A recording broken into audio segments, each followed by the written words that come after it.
God wants me to finish telling y'all what happened when they did the witchcraft ritual on me. This is going to be part 2. I'm on this road. They're speeding past me, and they're still going to be doing the gang stuff. But I'm just going to focus on my testimony. They are. They're coming down the road right now doing the gang stuff.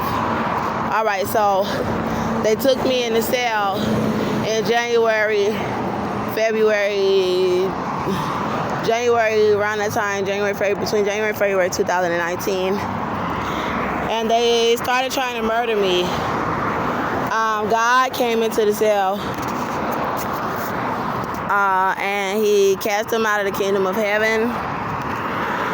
And then he held up my stomach, because they told me to lay down after I was spiked with something too. And I don't remember going to sleep. I just remember waking up with veins, purple veins, all over my body. And I had been feeling the movement from the baby, but I didn't feel the movement anymore in my body or in my stomach. I didn't feel anything. Like, my eyes was yellow. I just felt really kind of like a stiffness. Like I couldn't really pick myself up off the ground, not knowing why my skin was purple. And then Jesus Christ, I started freaking out, like what was wrong with me? And then Jesus come into me before I could start panicking, and he just started praying like that over my body, and then he went over my arm like that praying, and then it turned back brown because it had purple veins all through my skin. And I didn't know. I never seen nothing like that in my life, other than on those like CSI movies when they look at a dead body. And so that's kind of how it looked. And then he went to my womb, so he did like that and all over my arm, and then he went down right here. And it sounded like he was praying in like Hebrew or something. And he went down right there and started praying, and then it started doing this immediately. And I knew it was a baby. And I knew that he did that, that he did it, that he made it start back moving again. And then the guards came, and my voice was deep as hell, and it was God in me. And they got scared and ran. Everybody that was trying to do the ritual on me, they ran from God. And he told them that he would kill them if they killed me in that jail, that he would kill them. And so, because they kept trying to murder me even after he did that, restored my skin color and my wound. They still kept trying to kill me. They still kept trying. And then he told them that he was going to kill them. He was like, I'm about to kill you. If you keep on trying to kill her, I'm about to kill you. And they was running from him, and it was wicked. Like, damn, how y'all running from God? And they was. And so, God just told me to tell about the evidence. Hopefully I could tell about all the rest of the stuff later. But God told me to tell about the evidence. So that was in January, February 2019. And, well, this is very important to know because God said something about some twins. God said them twins in her belly. Or them twins, he didn't say them twins in her belly, but he said them twins is worth 100. And no, he said my son body. He said, get that baby body out that water. My Austin, his father, because, you know, Austin was abusing us. And then God showed me a vision of Austin in the bathtub with my son, and something about Austin trying to kill my son in the bathtub. And he got shot for trying to hurt my son. And then God showed me in the cell while they trying to do the death ritual on me. And then Austin in the bathtub with my son trying to do a death ritual on my son and drown my son in the bathtub. And so God had said, he was like, get that baby body out that hot water. And I seen Austin in the tub with my baby, and I was like, and then God was saying sternly, he said, get that baby body out that hot water. And it was like he was already dead, like the baby body was already like dead, like in hot water. And I'm like, but my son was alive though. I spoke to him on the phone after I got out the jail, but I'm gonna just tell you what God showed me, like, that's what I seen. And I didn't see like my son body dead. I just kind of seen Austin with a little baby body in the tub, and I just heard what God said, and I don't want to know the rest, right? I don't. Not right now, I don't. And so, it's a seat right here in front of this fake ass church. Because all these churches is letting them pull these operations on me, acting like they don't know. But anyway, so then God had said, and them twins, and he was saying something about my stomach. No, he said that baby body, he was talking about my son body. He was like, that baby body worth, he said 63 million, 60-something million, I think he said. And then he said, and them twins is worth 200 and something million. But altogether, I added up how much God said they about my babies. He said it was something like $273 million when I added up everything. And I didn't know what the hell he was talking about. Because they said I wasn't pregnant and they had my son. I don't know what they were doing to my son, and I don't know what inside of me. And I don't know what he talking about no twin, but he showed me a little baby in me that was identical to Melby, to my son. And I was big as hell while I was carrying Melby, so I don't know what the fuck going on. I'm just an African-American woman with people stealing my babies and not knowing what really is going on with my babies.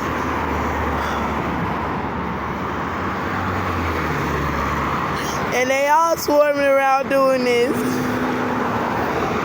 And then had the nerve to threaten to rape him and me and my newborn. But let me just finish telling what God said, because all that emotional stuff is what's allowing them to be able to keep saying, oh, she crazy, oh, she lying, oh, she crazy. And I understand why God said stop crying and be strong. I done counted all your tears and just tell the evidence. And it's obvious that they chasing me for my evidence. And they coming all past the church. They walking all up on me, black girls, walking all up on me about my evidence. Oh, God. Because they out here sacrificing their babies. But anyway, let me go on ahead and say the evidence. So God said, and them twins is worth some amount of money. And it all came out to 270-something million. And then they had a psychiatrist try to come up there and make me seem like I was a mental patient. And God made them take me out of that cell. And so my next court date was February. And I passed the psych evaluation so I could get to my court date. And because they were trying to keep me from being able to go to trial, all kind of stuff, or testify. And then so when I went to my next court date, it was February something. My lawyer, Inger Chandler, did not show up to my February 2019 court date, the first one. She didn't show up, and this was after Jim McDougal had went and interviewed the witness and found out that Andrea is telling the truth. She had probable cause. Even the police knew, like, she got probable cause, like, she got the evidence. Jim got the evidence, and Inger didn't show up to the court date. And so, I'm sorry, y'all. I didn't pick myself up right off that bench. But anyway, so Inger had the information, and I'm sorry, y'all. I'm thirsty. Please bear with me, please. Father God, help me tell. So Inger Chandler did not show up to Judge Patty Madison's courtroom. And even Judge Patty Madison wasn't showing up to some of them, but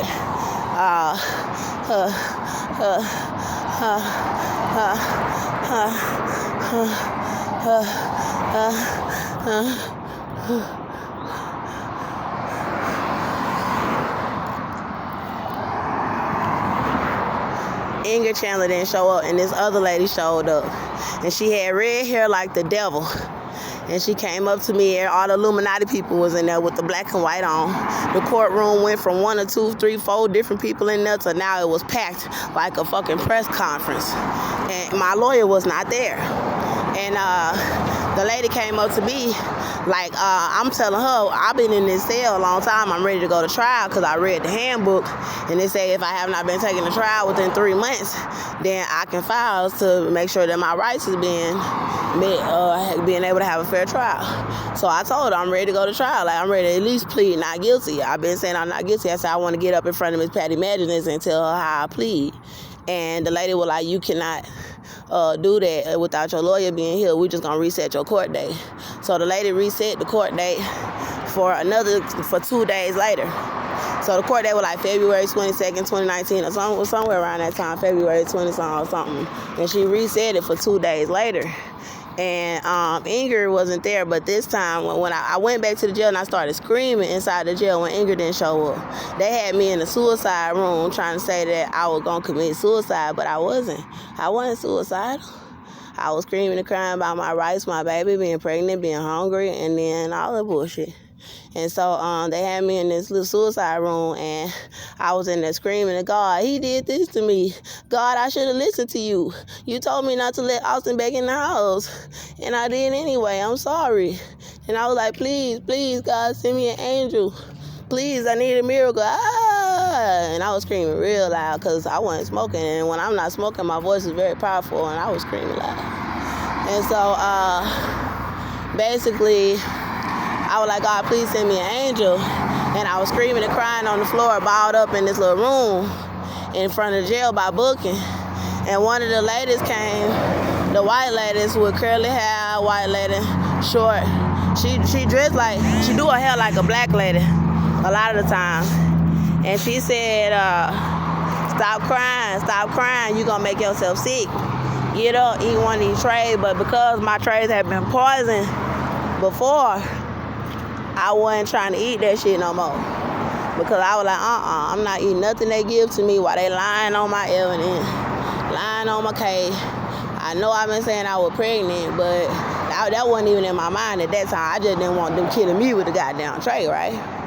So the lady was like, get up, and you gonna make sure like you making yourself sick with all that crying, get up down, lay down. And it made me feel like somebody cared about me for once. So I did, I got up, I listened to her. And they had took off my clothing and gave me, she was telling me to wear larger clothing. So I think they knew about the baby bump, but was deceiving me. And I had got up there and laid down. And then when it was dinner time, I sat up to eat, like thinking, okay, I can trust this lady. She was nice to me. She told me to stop crying. Let me try to eat some of this tray. And then I sat up to eat the tray, and I couldn't sit up all the way because I had been laying down most of the time in my cell. But this time, I tried to sit up, and I couldn't. It was something inside of me that was like, you fucking hurting me like that. I don't like the way you sitting. And I was like, oh, hell no. I was like, am I pregnant? And then I went and got up and looked in the mirror. I stood up on the stool in that little cell across from booking, and I looked at my body, and I was skinny as hell. And I had a little bitty tiny baby bump. And I was probably like 7 months pregnant because Austin had got out in July, and he had made me have sex with him. So I had started calculating the time frame where I knew I missed my period, but he was abusing me, and I started bad bleeding again. So I'm thinking that I was having a period or whatever. So when I was looking at this little bitty baby bump, I was like, oh my God. I was like, how is this possible? Like, I've been bleeding a long time, and it's been a lot, like a period. And then I was like, and they said that the test was coming back negative. Like, I know the test was coming back negative, the urine samples.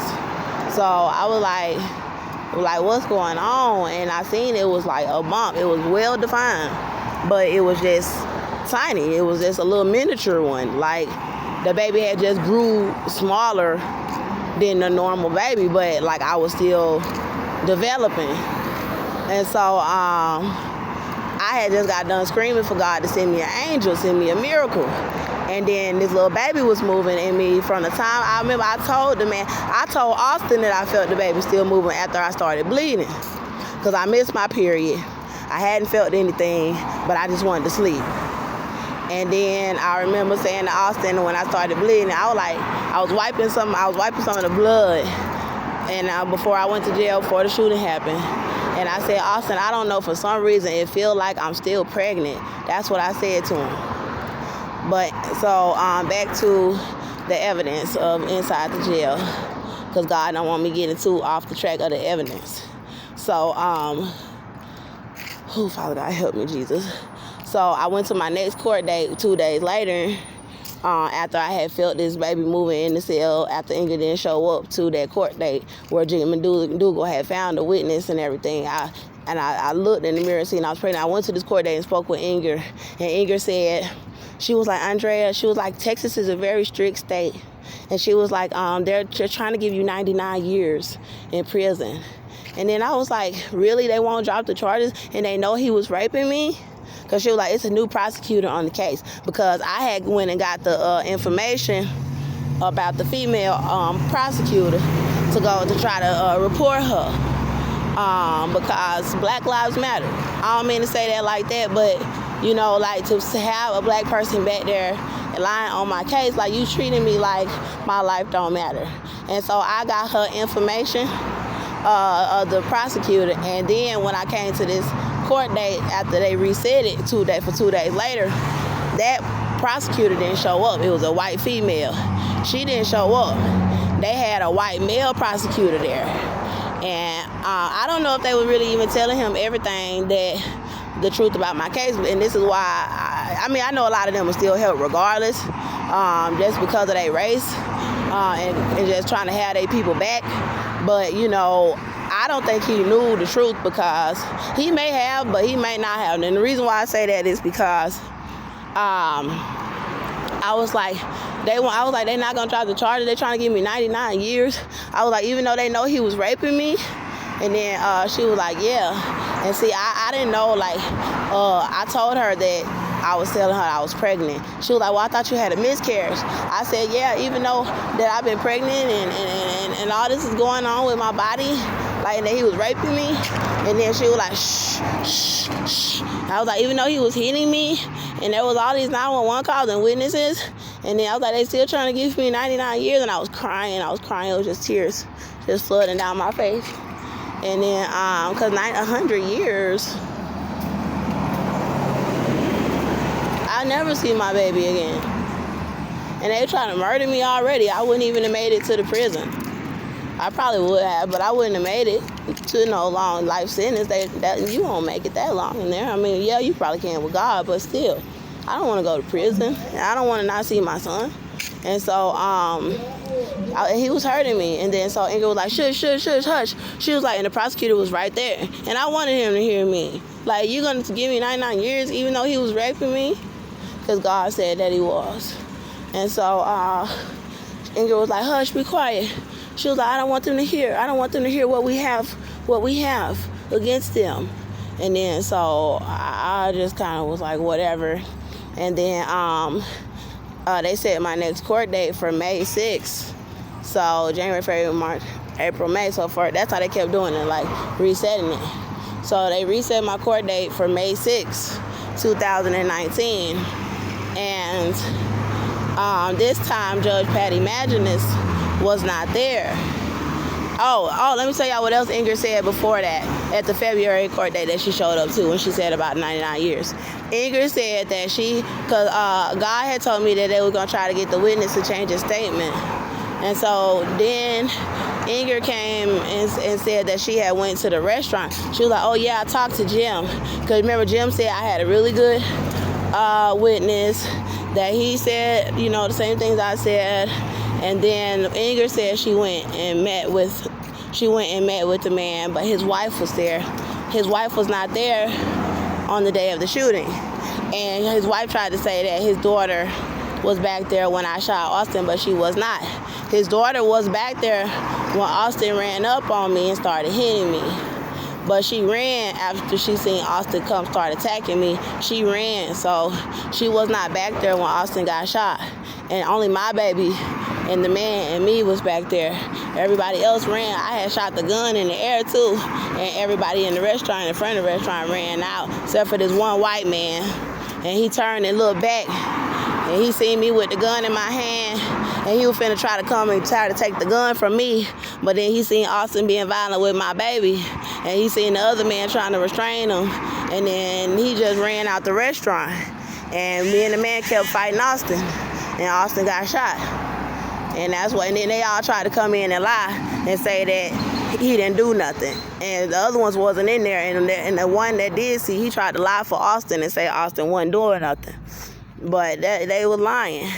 And so Ingrid tried to say, you know, we're trying to say I endangered somebody else's child. No, I did not.